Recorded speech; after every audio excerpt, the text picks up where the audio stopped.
Ito ang storya ng The Real MC's Clan, tungkol sa di nila malilimutang karanasan. Sila ay napahamak dahil sa na-meet nilang babae. Ang hindi nila alam, sila na pala ay napeke. Habang naglakad ako sa ermita, meron ako na nakita isang chiksuwang ganda. Pero teka muna, ito ay nakapalda. Tinanong ko, miss, sino ka? Pwede ba makuha ang cellphone number mo? Wala pang isang minuto, tumingin siya sa akin at sumagot ng oo. Wala nang imik-imik ka ba? Tumiretso na sa kanila. Tinakot ko agad ang kanya, pero teka muna, meron akong napuna. May helmet ang pepe niya. Di lang yun, may saging pa. Nung nilabas niya, oh my god, ako pala ang titirahin niya. Sa disco pumasok ako todo-todo forma. Yung hataw sa gitna ay nangunguna. Aba-aba lahat ay humahanga. Nakapaligid kay tumpak na tulala. Nakaantala, isang babae nakatiti. Sa tingin niya may gustong ipahiwati.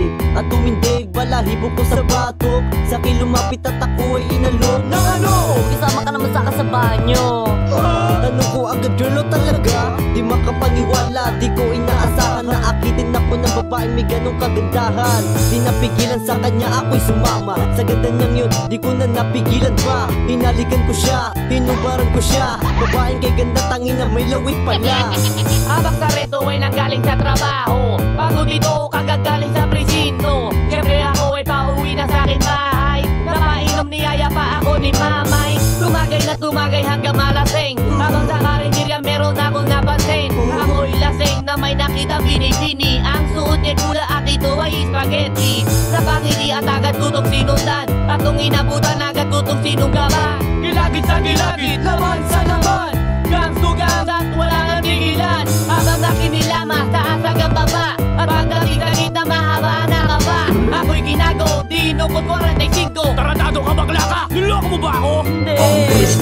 Ang preski, natali at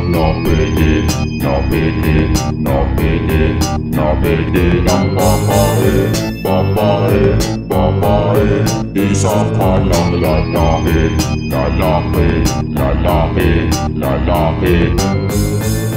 Ay, kawawa naman ng mga 3K. Anyway, ito naman ang kwento ng mga bastard syndicate. Napagkamalan din nila ang isang babae. At tulad ng 3K, sila din po ay napeke.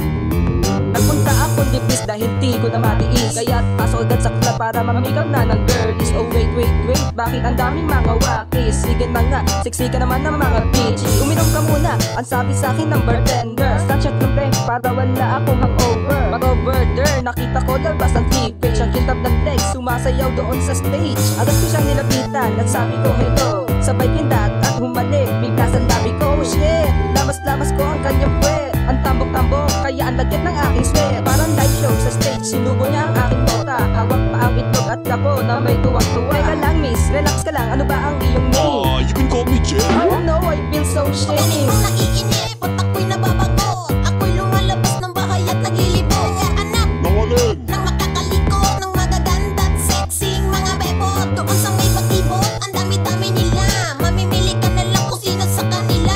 May mukhang manika, may mukha rin bruha. Pero isa lang gusto ko yung aking nakita. Like diwata, ibang-iba sa lahat. Ang lakas ng appeal, ako'y atat na atas. Gusto ko siyang halikan at akin ang sugaban. Pero ako ay nasya, kinatakak ko sa damuhan. Ang bilis ng pangyayari, pero ito'y gusto kong mangyari. Na siya'y aking madali, pero ako'y napeke. Siya pala'y lalaki at hindi isang dalaga. Ang inakala kong diwata ay isang multong bakla. Kwento ko sa inyo ang naka-ayaw ko na text. Excited ako kasi nga first day. Sobrang caring and thought sa kanyang mga text. Pag nagkita kami niyan, God knows what's next. Eh may falling in love sequence. Walang clue kaya nakita kami sa loob ng McDo. Then we ate, then we talked, then sabi niya, Let's watch a movie! may tatangki pa naman sa ganyang beauty. Madilim sa loob, naghanap ng upuan. Nakakita sa KKK ng sinihan. What's kikiki? Doon sa kataas-taasan, sa kadilim-diliman at sa kasulok-sulukan. Then ako'y nagulat, may nasala.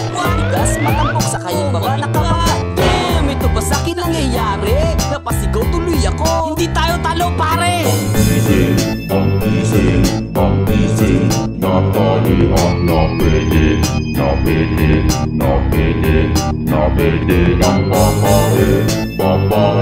babae, isa pa lang lalaki,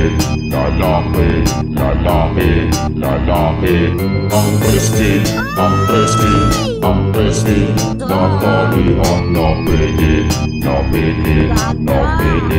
na pwede, ang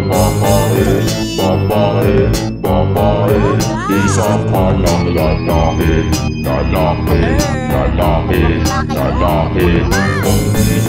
ang gising, natalihan na pwede, ang babae, isa pa lang lalaki,